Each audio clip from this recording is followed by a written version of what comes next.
ఈ 21 అవతారాల్ని ఒకసారి వింటే చాలు, వాటి పేర్లు విన్నంత మాత్రం చేత విష్ణు ప్రీతికి పాత్రుడవుతాడు. వేరొక్కసారి జాగ్రత్తగా వినండి. మొట్టమొదట ఆదినారాయణుడు, సనకసనందనాదులు.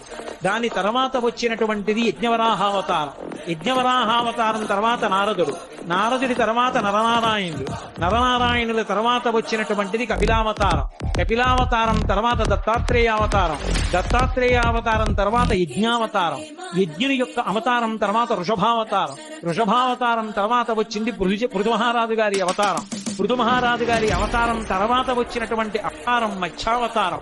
తర్వాత కూర్మావతారం, తర్వాత ధన్వంతరి, తర్వాత మోహిని, తర్వాత నరసింహుడు, తర్వాత వామనమూర్తి, తర్వాత పరశురాముడు, తర్వాత రాముడు, తర్వాత బలరాముడు, బలరాముడి తర్వాత కృష్ణ భగవానుడు, కృష్ణ భగవానుడి తర్వాత బుద్ధావతారం, బుద్ధావతారం తర్వాత కల్కి అవతారం.